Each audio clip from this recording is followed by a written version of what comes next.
Mr.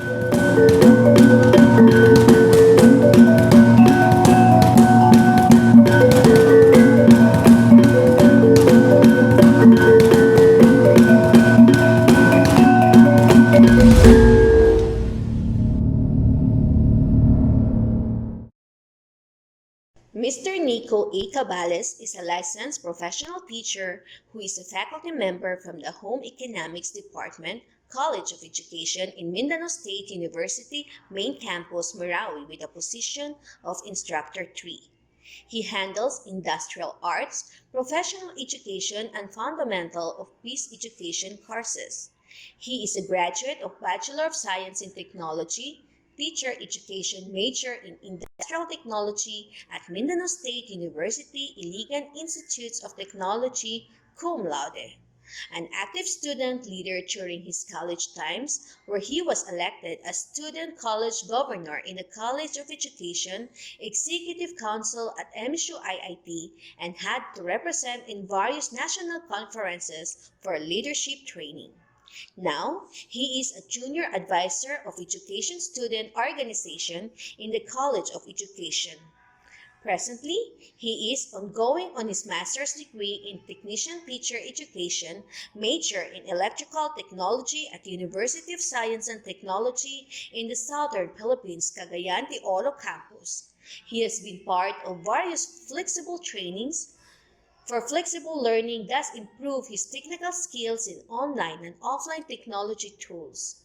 He is also a holder of Trainer's Methodology 1 certificate and a National Certificate Level 2 for electrical installation and maintenance awarded by the TESDAS.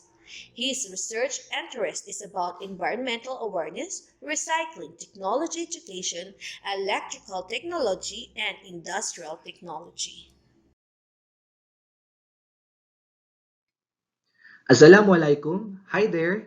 This is Instructor Nico Albarico Caballas, a faculty member from Home Economics Department of the College of Education. For today, I will be sharing to you some tips for online learning as your starter packs. But before I dive with my presentation, allow me to welcome everyone to the great Mindanao State University, especially to our new students, and of course, allow me to greet our Dakilang Pamantasan a happy diamond anniversary po sa ating lahat. As we all know, coronavirus disease or COVID-19 crisis has impacted not only the economic, psychological, and social aspects of the world, but also particularly in the educational sector. To respond to the challenge of innovating educational delivery mechanisms in higher education, colleges and universities across the globe ventured into different practices like distance education, online teaching, remote learning, blended learning, and even mobile learning. I think 4 consecutive semesters na po, no? Now we are still delivering our instruction here in Mindanao State University, Mindanao State University through online. And then might as well, I think some of the faculty also conducted their delivery of instruction through modules. So for today, again, I will be sharing to you some tips for online learning. So what are your expectations about online learning? Challenging? Is it stressful? Or so exciting? Or enjoy? So if you have these pictures in mind, I guess you have now the idea of what online learning is all about. So an online learning is a method of study where teachers and students do not meet in a classroom but use the internet, email, and other online platforms to have their classes. So an online learning again can also be considered as an e-learning. But according to Dr. Stern, online learning can also be, it's just a part of a distance learning. So this is an umbrella term for the online learning or e-learning. So online learning can also be done through synchronous and asynchronous. When we say about synchronous, it can happen, it exists, or arising at precisely the same time.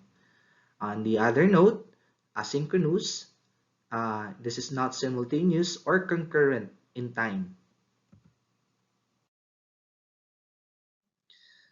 The following problems that will be presented here were cited in the study of Jesse S. Barot, Ayan Linares, and Leo S. Del Rosario. So on students' online learning challenges during the pandemic and how they cope with them, no, in the case of the Philippines. Para relate talaga tayo dito.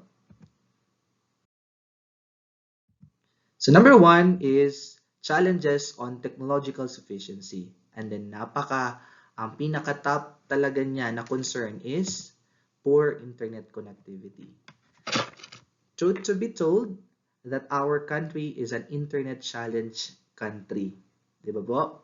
A problem that had caused so much delays implementing remote learning in general. Although internet plans exist naman, but they are not, however, created equal.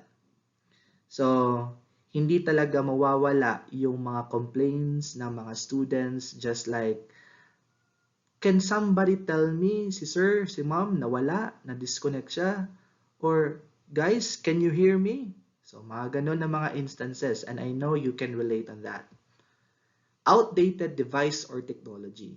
Some of our available devices is not anymore useful in this time of probably no yung mga design ngayon, yung mga trend ngayon, kasi yung iba design niya medyo luma na yung luma na yung probably yung features, no? So those are the things that also make us a challenge on this particular aspect. So devices were not just up to it. Kung sinasabi nila na it's more Jurassic na daw. Jurassic na daw yung concern natin doon. In terms of audio clarity naman, though one of the concern is internet connectivity, kasi kung wala ka masyadong hindi maganda yung connectivity mo, technically it will really give you not clear audio. But in this case, ang nangyayari kasi is to avoid para at least yung mga distractions and other noises around your area, you want to probably buy a headset, no, para at least ma-minimize yung mga kasi may mga parang something like sinasabi lang noise cancellation and all, no. So ayun, malaking bagay yun. So ang problema lang is that it added or probably it added to our expenses, no. So ayun. Another thing is self-regulation. Pag sinasabi natin self-regulation, it's more on controlling our emotions or behaviors. But since I think, because of this new setup, lack of assistance ang meron tayo. We cannot ask our parents kasi probably they cannot support us in terms of clarifying things out kasi hindi din nila alam or yun. And then limited preparation, it is because most likely ang sa online learning kasi maraming mga lesson or activities na binibigay daw si teacher. Baka yung ibang mga teacher maraming mga binibigay, so that is why na hindi agad ma-prepare ng maayos ng bata. And then procrastination. Itong procrastination talagang napaka-rampant sa mga bata. Kasi yung iba kasi, they are just feeling like, okay, chill lang muna tayo ngayon. Next week pa naman yung submission yan. But hanggang dumating na yung point na talagang bukas na talaga yung submission, yun na, doon na nahihirapan yung mga bata kasi nagka-cramming na sila. So, nagiging yung quality mismo ng output nila wala na sa standard na binigay mo. And then mental health struggles, and then I think this is very common. I think some of our students experiencing this one. Meron nga akong estudyante that they really cried so much, hindi na nila alam kung anong gagawin, and then talagang in-inform ako that, sir, I wanted to stop because hindi ko na talaga kaya, and then no one supports me for this online classes. So, masaklap. Number three is technological literacy and competency. Napaka-importante talaga sana na may literacy tayo on how to operate, or yes, how to use the technology. But some of our students is yun talaga nagka-problema. But I was so proud to our MSU ones kasi nung nag-start na tayo mag-online class, talagang walang, yes, I remember walang orientation na nangyari, but they are resilient, no, they are resilient, and then they are adaptive to do that. So ngayon yun, naging ano siya, naging parang though life changing talaga kasi hindi sila sanay, but yun, natuto din naman sila. They have done tutorials in YouTube, so yun. Number four challenges is being an isolated, no, or something like na-isolate ka mismo. Kasi sino ba namang hindi makaka-feel ng isolation na instead of doing traditional classes, you are now interacting through online, di ba? So most likely hindi mo na nakikita, hindi mo na nakakasama yung mga best friend mo sa klase, no? Hindi ka na rin nakakapag interact with your teacher physically kung may mga concern ka, kasi iba talaga yung dating pag sinasabi natin you just inform them through chats or text, di ba? So iba talaga yung meaning, no? Iba talaga yung impact, no? Hindi natin na emotionless. Okay, so parang ganun po yung dating. And then number five is complexity of technology. So may mga technology na sobrang hirap i-adapt, and then yun na nga. And then next is the learning resources. Because of the limited resources available at home, so technically nahihirapan tayo, nagsastruggle tayo, especially sa mga laboratory courses. And at the same time, financially, hindi na kaya kasi most likely yung iba hindi naman talaga gaano ka ano tawag dito, maangat sa buhay. So, mahirap bumili ng mga kagamitan na kailangan para sa klase. And then yung mga laboratory materials hindi available sa area. So, sobrang hirap. Next is learning environment. So, lack of interaction because of course, wala si teacher sa bahay. Of course, you cannot communicate with your other classmates. Too many distraction. Yung mga ingay ng manok, yung mga motor, ano pa. So, yung mga nagko-construction dyan. So, those are the things that really hinder your classes. So, yun po. Short attention span, no? Talagang ang baba ng span, like yung attention span natin pagdating sa online classes. Kaya nga merong ruling yung ibang, or something like the guidelines, yung ibang mga university dyan, or here also in our university, probably at least magre-record ng mga ano lang siguro, mga 10 or something like 30 minutes within a synchronous meeting, and then that's enough. Okay?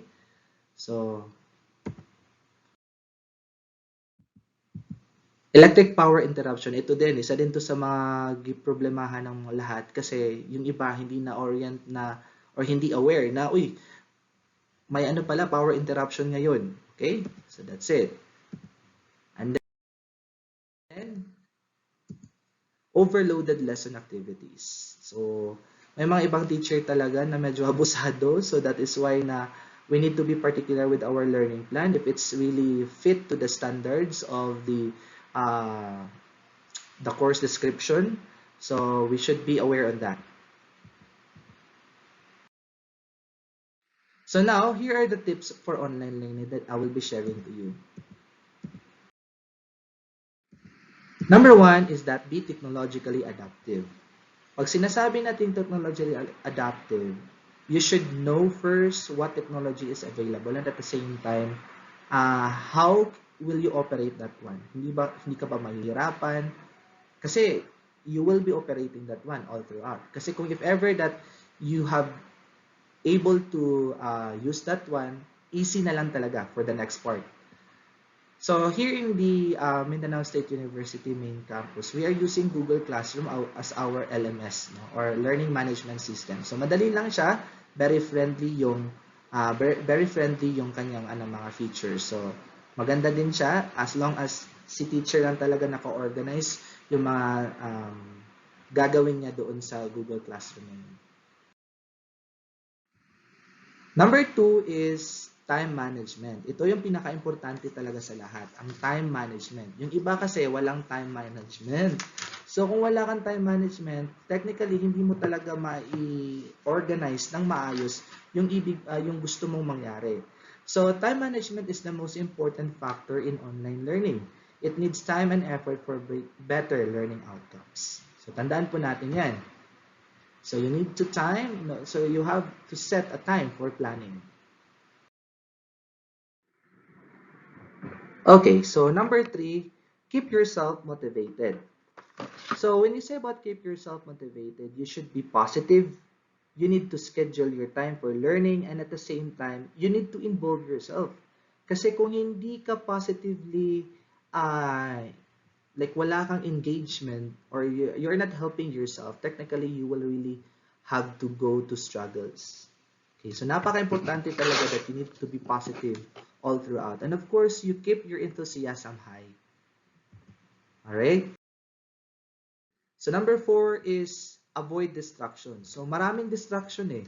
It's either kung nasa bahay ka, yung mga kapatid mo, yung mga kapamilya mo sa bahay, or even the manok, or even the pedicab, yung ingay ng construction, gaya ng sinabi ko kanina. So those are the things that available, like yung available na mga distraction talaga sa bahay natin. So, try to avoid distractions. Try to avoid distractions that can affect your learning. There are many platforms that can engage you for entertainment and communication. Let's say, for instance, your phone, or if you have other extra phones, do not, while you are listening for an online classes, ginagawa, kasi since mahina nga yung internet connection, so you are not allowed to open your camera na lang, but since the teacher cannot monitor you clearly kung ano talaga yung ginagawa ninyo, yung iba na lang nagme-messenger, nag-Instagram, nag-Twitter, nag-Facebook. So, yung iba iniiwan lang yung device. Okay? Yung iba iniiwan lang yung device, no? So, hala, go ka lang dyan, sir. Go ka lang dyan, ma'am. Kasi ako, maghugas ako ng plato dito. So, those are distractions. So, it means na wala yung focus natin sa ating klase. Number 5 is follow your own learning style. So, tayo kasi na tao, marami tayong like iba-iba yung natin, learning style, kibale. So, when we say about learning style, example, kung ano yung gusto mong paraan para lang matuto ka, gawin mo yon. Because it will help you better.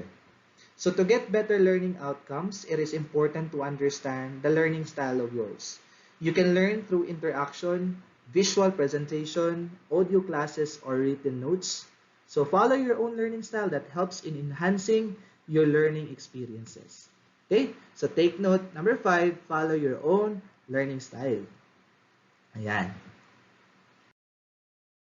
Number 6 naman is yung virtual engagement.